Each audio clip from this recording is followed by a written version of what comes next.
Hello friends, welcome back to my channel divine tutorials. तो friends, जैसा कि हमारे चैनल पर सीडीपी की क्लासेस स्टार्ट हो गई थी और मैंने एक टॉपिक कंप्लीट भी करवा दिया है और एक मैंने आपको टेस्ट सीरीज भी दे दी थी। तो उसके आंसर्स भी कुछ लोगों ने अटेम्प्ट किए हैं, बाकी लोगों ने अटेम्प्ट नहीं किए। तो फ्रेंड्स, मेरा उनसे यही कहना है, जिन लोगों ने अटेम्प्ट करने की कोशिश भी नहीं की, तो कोशिश क्यों नहीं करते हैं आप लोग?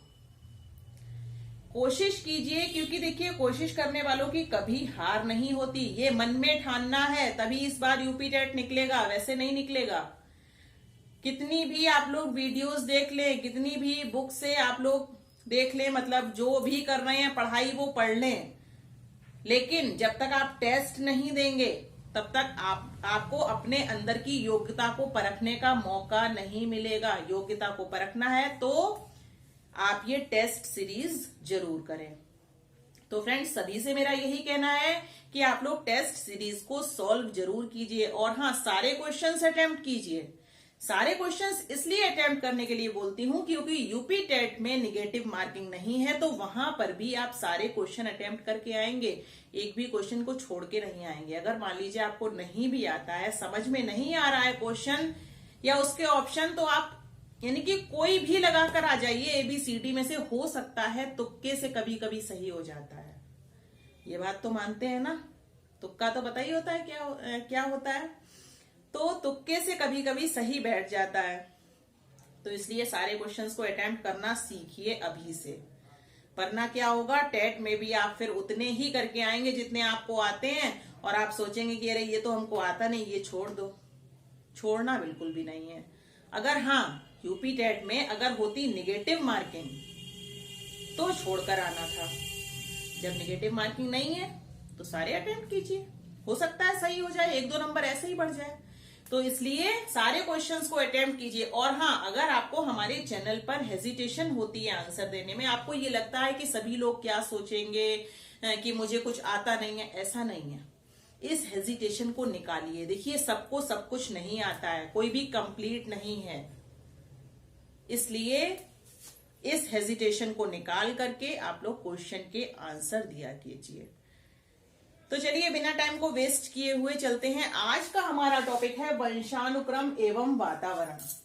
तो वंशानुक्रम और वातावरण के बारे में पहले हम लोग पढ़ेंगे कि ये होते क्या है, यानी कि वंशानुक्रम क्या होता है और वातावरण क्या होता है। और फ्रेंड्स, छोटी छोटी सी डेफिनेशंस भी हैं। छोटी बोलेंगे इनको, बहुत ज्यादा लंबी तो है नहीं। बहुत ज्यादा लंबी होती है छोटे बच्चों के लिए। जैसे छोटे बच्चों के क्या होता है, दो दो लाइन के आंसर होते हैं।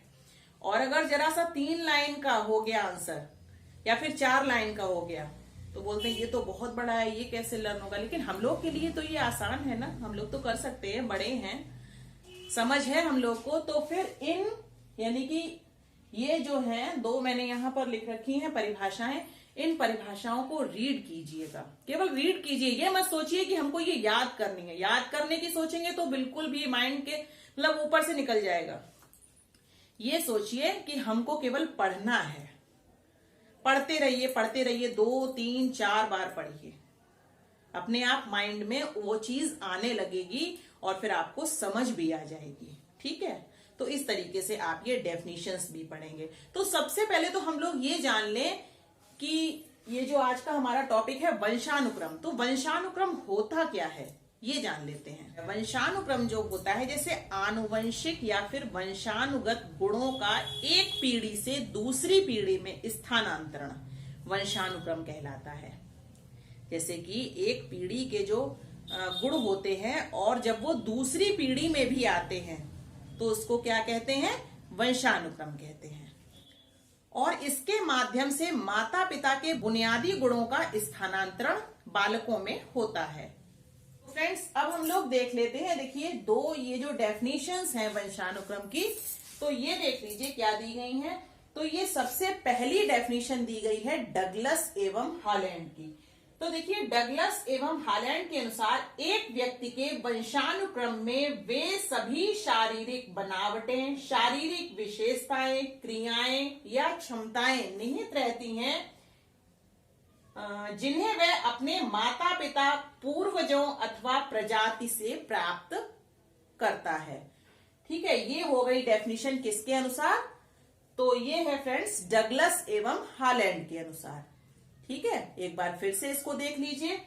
तो इसमें देखिए दिया गया है, एक व्यक्ति के वंशानुक्रम में वे सभी शारीरिक बनावटें, शारीरिक विशेषताएं, क्रियाएं या क्षमताएं निहित रहती हैं जिन्हें वह अपने माता पिता, पूर्वजों अथवा प्रजाति से प्राप्त करता है। तो ये हमारी हो गई डगलस एवं हालैंड के अनुसार। इसके बाद आती है देखिए रूथ बेनेडिक्ट के अनुसार। तो फ्रेंड्स देखिए रूथ बेनेडिक्ट के अनुसार है वंशानुक्रम माता पिता से संतान को प्राप्त होने वाले गुणों का नाम है। देखिए वंशानुक्रम क्या है? तो वंशानुक्रम जो है वो माता पिता से संतान को प्राप्त होने वाले गुणों का नाम है। तो इस तरीके से फ्रेंड्स आप लोगों को वंशानुक्रम समझ में आ गया होगा कि वंशानुक्रम क्या होता है। ठीक है, और ये दो डेफिनेशन भी आप लोग याद कर लीजिएगा, क्योंकि कभी कभी डेफिनेशन भी आ जाती हैं और ये पूछा जाता है कि ये किसके अनुसार है, इसलिए इन डेफिनेशंस को भी एक बार देख लीजिएगा। इसके बाद आते हैं देखिए वंशानुक्रम के नियम। तो वंशानुक्रम के नियम में सबसे पहला नियम दिया गया है बीज कोश की निरंतरता का नियम। तो फ्रेंड्स ये नियम भी इंपॉर्टेंट है, इसलिए मैं आपको इनके बारे में थोड़ा थोड़ा सा बता दे रही हूँ। तो सबसे पहला आता है बीज कोश की निरंतरता का नियम, दूसरे नंबर पर आता है समानता का नियम, तीसरे नंबर पर आता है विभिन्नता का नियम, और फिर आता है हमारा प्रत्यागमन का नियम, फिर आता है जीव सांख्यिकी सिद्धांत, उसके बाद है अर्जित गुणों के संक्रमण का नियम, और फिर हमारा आता है डार्विन का नियम, और लास्ट हमारा आता है मेंडल का नियम। मेंडल का नियम बहुत इंपॉर्टेंट है। इन सभी में दो नियम बहुत इंपॉर्टेंट है, एक तो हमारा ये आ जाता है डार्विन का नियम और दूसरा ये मेंडल का नियम। तो ये दोनों नियम, और लेकिन बाकी के बारे में थोड़ा थोड़ा हम लोग को पढ़ लेना है, जिससे कि कोई भी नियम से कहीं से भी क्वेश्चन आ जाए तो आप लोग उसको अटेम्प्ट कर सकें, क्योंकि इस बार कोई भी चीज छोड़नी नहीं है। छोड़ने से क्या होता है, हम लोग ये सोचते हैं कि ये इंपॉर्टेंट नहीं है, यहां से नहीं आएगा, और कहीं वहीं से आ जाता है, तो फिर आप वहां पर क्या करेंगे? वहां पर किसी से लड़ाई तो लड़नी नहीं है, नहीं ऐसा नहीं था सिलेबस में, ऐसा क्यों दे दिया, वो तो करना ही है। और अगर नहीं आता है तो ऐसे ही आ जाना है, तुक्का लगाकर, जो मैंने आपको बताया कि तुक्का लगाना है जब नहीं आता है तो। इसलिए इस बार हर चीज पढ़नी है, कोई भी चीज छोड़नी नहीं है। तो फ्रेंड्स देखिए सबसे पहला इसमें आता है बीज कोश की निरंतरता का नियम, और इस नियम सबसे पहले तो ये जान लें कि इस नियम के प्रतिपादक कौन है। तो देखिए बीज कोश नाम है, तो बीज कोश के नियम के प्रतिपादक हैं बीजमैन। ये तो आसान है, याद रख सकते हैं आप लोग। तो फ्रेंड्स देखिए बीज कोश की निरंतरता के नियम के प्रतिपादक कौन है? बीजमैन। और इनके अनुसार बीज कोश का कार्य केवल उत्पादक कोशिकाओं का निर्माण करना है। जो जीव कोशिका बालकों को अपने माता पिता से मिलती है उसे वह आगामी पीढ़ी को हस्तांतरित कर देता है। इस प्रकार बीज कोशिका पीढ़ी दर पीढ़ी चलती रहती है। इसके बाद हमारा आता है देखिए समानता का नियम। तो इस नियम के अनुसार क्या होता है, तो इस नियम के अनुसार समान जो है वो समान को ही जन्म देता है, यानी कि जैसे माता पिता होंगे उसी के अनुरूप उसकी संतान होगी। यानी कि माता पिता अगर बुद्धिमान है तो संतान भी बुद्धिमान होगी, यानी कि जैसे है माता पिता वैसी ही उनकी संतान होगी। तो ये हमारा आ जाता है समानता के नियम के अंतर्गत। इसके बाद हमारा आता है देखिए विभिन्नता का नियम। तो फ्रेंड्स विभिन्नता के नियम में क्या है कि जैसे माता पिता हैं उससे अलग उनकी संतान होगी, तो ये हमारा आ जाता है विभिन्नता के नियम। फ्रेंड्स इसके बाद हमारा आता है देखिए प्रत्यागमन का नियम। तो प्रत्यागमन के नियम के अंतर्गत ये आता है कि जैसे बालकों में अपने माता पिता के विपरीत गुण भी दिखने लगते हैं, यानी कि जैसे माता पिता होते हैं और बच्चा जो है उनका उल्टा होता है। जैसे क्या हुआ, माता पिता अगर बुद्धिमान है, बहुत ज्यादा बुद्धिमान है माता पिता, तो उनकी संतान उतनी बुद्धिमान नहीं होती है। तो ये किस नियम के अंतर्गत आ जाता है, तो हमारा ये आ जाता है प्रत्यागमन नियम के अंतर्गत। इसके बाद कौन सा नियम आता है? इसके बाद आता है जीव सांख्यिकी सिद्धांत। तो जीव सांख्यिकी सिद्धांत के अंतर्गत क्या आता है? सबसे पहले हम लोग ये जान लें कि जीव सांख्यिकी सिद्धांत के प्रतिपादक कौन थे। तो इसके प्रतिपादक थे गाल्टन। जीव सांख्यिकी सिद्धांत के प्रतिपादन थे गाल्टन। ठीक है, गाल्टन इस तरीके से लिखेंगे। तो गाल्टन जो है वो इसके प्रतिपादक हैं। तो फ्रेंड्स, इसके अंतर्गत क्या आता है? जीव सांख्यिकी सिद्धांत। जीव सांख्यिकी सिद्धांत के अंतर्गत आता है, यानी कि गाल्टन का ये मानना है कि जैसे बच्चे में केवल गुण जो है माता पिता के ही नहीं आते, बल्कि पितामह या फिर यानी कि उससे भी ऊपर जो होती है पीढ़ी, उनके भी गुण आते हैं। और ये जरूरी नहीं है कि पितृपक्ष के ही गुण आए, उसमें गुण आ जाते हैं मातृपक्ष के भी। तो ये जो है वो किसका मानना है? फ्रांसिस गाल्टन का। गाल्टन का ये मानना है कि बच्चों के गुण सभी जो हैं वो माता पिता के नहीं होते हैं, यानी कि माता पिता से ऊपर जो होते हैं, यानी कि दादा दादी और भी जो उनसे ऊंचे लोग होते हैं, यानी कि पक्ष जो पहुंच जाते हैं, पितृपक्ष मातृपक्ष, तो उनके भी गुण बच्चों में आ जाते हैं। तो ये किस नियम के अंतर्गत आता है? ये आता है जीव सांख्यिकी सिद्धांत के अंतर्गत। तो इसके बाद फ्रेंड्स हमारा आता है, देखिए, अर्जित गुणों के संक्रमण का नियम। अर्जित गुणों के संक्रमण का नियम। तो अर्जित गुणों के संक्रमण के नियम के अनुसार क्या बताते हैं? माता पिता द्वारा अपने जीवन काल में अर्जित गुणों के संक्रमण उनकी संतान में नहीं पहुंचते हैं। यद्यपि लैमार्क ने इस नियम का प्रतिवाद भी किया है तथा प्राणियों के विकास क्रम से जिराफ का उदाहरण प्रस्तुत किया है, फिर भी यह तर्क सर्वमान्य नहीं है। तो इसके बाद फ्रेंड्स हमारा आता है, देखिए, डार्विन का नियम।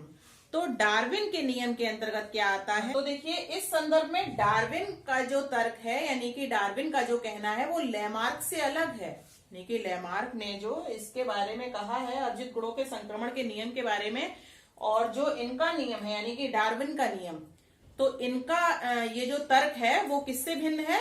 इनके नियम से, यानी कि लैमार्क का जो नियम है इनके नियम से भिन्न है। जहां लैमार्क का कहना है कि जीवन रक्षा के लिए प्राणी विशिष्ट गुण अर्जित करता है, उसका संक्रमण होता है, और वहीं पर डार्विन का क्या मत है कि प्राणी या फिर जीव को जीवित रहने के लिए संघर्ष करना पड़ता है। तो फ्रेंड्स, जिनमें संघर्ष करने की क्षमता होती है वो तो संघर्ष कर जाते हैं, और जिनमें संघर्ष करने की क्षमता नहीं होती है, यानी कि जो अंदर से कमजोर होते हैं, वो क्या होते हैं? वो नष्ट हो जाते हैं। तो ये है किसके नियम के अनुसार? तो फ्रेंड्स, ये हमारा आता है डार्विन के नियम के अनुसार। और इन दोनों में क्या है? भिन्नताएं हैं, यानी कि लैमार्क के नियम में और डार्विन के नियम में, यानी कि दोनों लोगों के विचार जो हैं वो अलग अलग हैं। तो इसके बाद फ्रेंड्स हमारा देखिए लास्ट नियम आता है मेंडल का नियम। तो मेंडल का नियम जो है, तो इस नियम के प्रतिपादक कौन है? इस नियम के प्रतिपादक हैं ग्रेगर मेंडल। मेंडल का नियम है और इसके प्रतिपादक भी हैं ग्रेगर मेंडल। तो फ्रेंड्स, इस नियम के अनुसार जब वर्ण संकर अपने मात्र अथवा पितृ उत्पादक कोशिकाओं का निर्माण करते हैं, तो वे प्रमुख गुणों से युक्त अपने माता पिता के समान शुद्ध प्रकारों को जन्म देते हैं। और इन्होंने अपना प्रयोग किस पर किया था? इन्होंने अपना प्रयोग किया था शुद्ध मटर के दाने, यानी कि पौधे पर, यानी कि मटर के पौधे या फिर मटर के दानों पर इन्होंने अपना प्रयोग किया था। तो ये हमारा हो गया, देखिए, मेंडल का नियम। ये सारे ही नियम आप लोगों को समझ में आ गए होंगे। तो फ्रेंड्स, इन नियम को आप लोग एक बार और अच्छे से बैठकर देख लीजिएगा, और ये जो मैंने आप लोगों को बताई है डेफिनेशंस, इनको 2-3 बार आप लोग रीड जरूर कीजिएगा, क्योंकि रीड करने से भी माइंड में वो अच्छे से हो जाती हैं। तो और फ्रेंड्स, इसके बाद हमारा आता है, देखिए, वातावरण। वातावरण जो है, तो देखिए, वातावरण के बारे में मैं आप लोगों को बताऊंगी। वातावरण का अर्थ एवं परिभाषा, इसी तरह की वो भी होंगी परिभाषाएं भी। तो वातावरण का अर्थ एवं परिभाषा, बालक पर वातावरण का प्रभाव, और शिक्षक के लिए वातावरण एवं वंशानुक्रम का महत्व। तो फ्रेंड्स, इन सब चीजों को भी आप लोग अच्छे से देख लीजिएगा। तो ये तो था हमारा वंशानुक्रम। अब आता है वातावरण। फ्रेंड्स, सबसे पहले तो हम लोग ये जान लें कि वातावरण क्या होता है। वातावरण का अर्थ होता है इन्वायरमेंट, यानी कि पर्यावरण। पर्यावरण होता है ना, और पर्यावरण क्या होता है? परिधन आवरण। इस तरीके से इसको लिखते हैं। देखिए, जैसे पर्यावरण है तो परिधन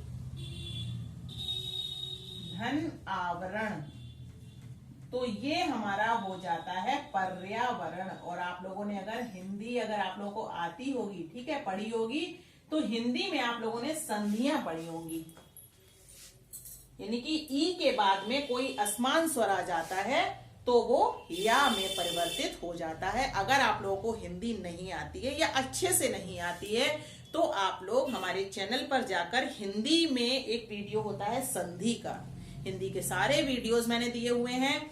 संधि के वीडियो में संधि के सारे नियम मैंने उसमें बताए हुए हैं। अगर आप लोगों ने हिंदी अच्छे से अगर आपको करनी है, क्योंकि हिंदी में क्या एक्यूरेट उतना है, जो नियम है वही है। अगर आपको वो नियम आते हैं तो संधि आपकी कभी गलत नहीं होगी, समास कभी गलत नहीं होगा। और भी हिंदी में कई ऐसी चीजें होती हैं, वर्णमाला के जो नियम हैं वही केवल अगर आपको आते हैं तो हिंदी में बहुत अच्छे मार्क्स गेन किए जा सकते हैं। इसलिए हिंदी अपनी बहुत अच्छी रखिए। देखिए, ये सब चीजें तो हैं, ये सब चीजें क्या है, हमने एक एक करके देख ली, पढ़ ली, ठीक है। अगर मान लीजिए कोई टॉपिक छूट भी गया है और अगर वो क्वेश्चन नहीं आता तो नहीं आता है। और हिंदी क्या है, अगर आपने वो चीज पढ़ी हुई है, ठीक है, कॉन्सेप्ट उसका क्लियर है, संधि आती है, 2 से 3 संधि जरूर आती हैं, और संधि के अगर सारे नियम आपको आते हैं तो आप लोग संधि अच्छे से कर पाएंगे। तो जैसे देखिए क्या होता है, पर्यावरण, कहां से कहां हम लोग आ गए, पर्यावरण कर रहे थे और हिंदी पे पहुंच गए। हिंदी पे क्यों पहुंच गए? क्योंकि यहाँ पर संधि है, ठीक है। अब जैसे परिधन आवरण, यानी कि परि का मतलब क्या होता है? चारों ओर, ठीक है। परि का मतलब चारों ओर, और आवरण का मतलब, आवरण का मतलब होता है ढका हुआ, ठीक है। तो इसका मतलब क्या हुआ? मतलब चारों ओर से जो ढका हुआ होता है वो क्या होता है? वातावरण, पर्यावरण हमारा, ठीक है। तो पर्यावरण को जब हम क्या करेंगे, संधि विच्छेद करेंगे उसका, तो परिधन आवरण निकल के आता है और ये हमारा हो जाता है पर्यावरण। तो फ्रेंड्स, क्या होता है वातावरण? वातावरण ये होता है कि वातावरण का अर्थ होता है पर्यावरण, ठीक है। तो फ्रेंड्स देखिए, इसमें भी ये जो दी गई है डेफिनेशन, तो ये भी किसके अनुसार है? डगलस एवं हॉलैंड के अनुसार। डगलस एवं हॉलैंड के अनुसार ही दी गई है वंशानुक्रम में, और डगलस एवं हॉलैंड के अनुसार ही दी गई है हमारी वातावरण में। तो फ्रेंड्स देख लेते हैं डेफिनेशन क्या दी गई है। डगलस एवं हॉलैंड के अनुसार वातावरण शब्द का प्रयोग उन सभी बाह्य शक्तियों, प्रभावों एवं दशाओं का सामूहिक रूप से वर्णन करने के लिए किया जाता है जो कि जीवित प्राणियों के जीवन, स्वभाव, व्यवहार, बुद्धि, विकास और परिपक्वता को प्रभावित करते हैं। अतः वातावरण है क्या है? सभी प्रकार के बाह्य तत्व, सभी प्रकार के तत्वों का समन्वय। फिर हमारा आता है बालक को प्रभावित करने वाला तत्व। अब देखिए, बालक पर वातावरण का क्या प्रभाव पड़ता है? तो देखिए, सबसे ज्यादा प्रभाव पड़ता है शारीरिक वृद्धि एवं विकास का, फिर पड़ता है मानसिक विकास, फिर हमारा आता है प्रजाति की गुणवत्ता पर प्रभाव, फिर आता है बौद्धिक योग्यता पर प्रभाव, फिर है हमारा व्यक्तित्व पर प्रभाव, अनाथ बालकों पर प्रभाव, जुड़वा बालकों पर प्रभाव, बालक पर बहुमुखी प्रभाव, ठीक है। तो ये सब आते हैं हमारे किसके अंतर्गत? यानी कि बालक पर वातावरण का क्या प्रभाव पड़ता है उसके बारे में। तो फ्रेंड्स, ये तो देखो हो गई नॉर्मली चीजें, ये तो हम लोग अच्छे से समझ भी सकते हैं। ये मैंने आप लोगों को समझा दी क्योंकि ये क्या थे? ये थे नियम, यानी कि किस नियम के अंतर्गत कैसे कैसे होता है वंशानुक्रम, वो मैंने आप लोगों को बता दिया। तो फ्रेंड्स, आप लोग इसको अच्छे से देख लीजिएगा। अच्छा, कल मैंने आप लोगों को, कल तो वो टेस्ट सीरीज करवाई थी, परसों मैंने आपको अधिगम के सिद्धांत बताए थे। अधिगम के सिद्धांत किसने किसने लर्न किए हैं? क्योंकि अब जो टेस्ट सीरीज आएगी वो अधिगम के सिद्धांत से ही आएगी। इससे मैं आप लोगों को ये देखूंगी कि किसने किसने सिद्धांत अच्छे से लर्न किए, क्योंकि सिद्धांत 1 या 2 सिद्धांत जरूर पूछा जाता है और हमको इस बार 1-1, 2-2 नंबर की ही बहुत ज्यादा वैल्यू रखनी है। ऐसा नहीं है कि 1-2 नंबर का ही तो सिद्धांत आता है, सिद्धांत नहीं याद करेंगे। सिद्धांत जरूर याद करेंगे, क्योंकि 1 या 2 नंबर से ही हमारा टेट निकलने से रुक जाता है। इसलिए हर चीज को अच्छे से कवर करने की सोचिए। अधिगम के सिद्धांत मैंने आप लोगों से कहा था रट लीजिएगा, तो अधिगम के सिद्धांत अच्छे से याद कर लीजिएगा, क्योंकि इस बार जो टेस्ट सीरीज होगी वो अधिगम के सिद्धांत से ही होगी, और मैं यहां पर क्वेश्चंस नोट करूंगी, उनके आंसर आप लोगों को बताने होंगे। ठीक है। और टेस्ट सीरीज कैसी होगी, मैं केवल सिद्धांत ही पूछूंगी। कौन सा सिद्धांत पूछ दूं वो यहां पर बोर्ड पर लिखा होगा, आप लोग मुझे आंसर देंगे कमेंट बॉक्स में, और फटाफट से हम लोग वो टेस्ट सीरीज सॉल्व करने के बाद अगले टॉपिक पर आ जाएंगे। आज का हमारा टॉपिक यहीं पर खत्म होता है।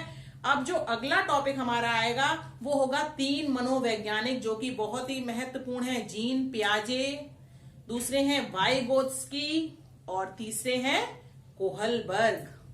ये तीनों मनोवैज्ञानिकों के बारे में हम लोग पढ़ेंगे। यानी कि ये जो मनोवैज्ञानिक जीन पियाजे हैं और कौन है, दूसरे हमारे आते हैं वाइगोत्स्की। इन दोनों के हैं संज्ञानात्मक सिद्धांत, और हमारे फिर रह जाते हैं कोहलबर्ग का नैतिक विकास का सिद्धांत। तो फ्रेंड्स, इन सब के बारे में हम लोग चर्चा करेंगे अगले वीडियो में। बीच में मैं लेकर आऊंगी टेस्ट सीरीज जो होगी वो किसकी होगी, अधिगम के सिद्धांत की। याद रखिएगा, अधिगम के सिद्धांत अच्छे से रट लीजिए। फिर मैं बार बार बोल रही हूं, और सारे क्वेश्चन अटेम्प्ट कीजिएगा। इस बार ये बिल्कुल भी नहीं होना चाहिए कि 8 क्वेश्चन अटेम्प्ट हो रहे हैं, या फिर 6 हो रहे हैं, या 5 हो रहे हैं, या 2 हो रहे हैं। ऐसा बिल्कुल भी नहीं है। सारे क्वेश्चन अटेम्प्ट कीजिए, क्योंकि निगेटिव मार्किंग बिल्कुल भी नहीं है, और हमारे चैनल पर भी निगेटिव मार्किंग नहीं है। ठीक है, इसलिए सारे क्वेश्चन को अटेम्प्ट कीजिए, तभी आपकी आदत में रहेगा कि हमको कोई क्वेश्चन छोड़ना नहीं है। तो फ्रेंड्स, अगले वीडियो में मिलते हैं। तब तक के लिए आप अपनी पढ़ाई को जारी रखिए। Thank you.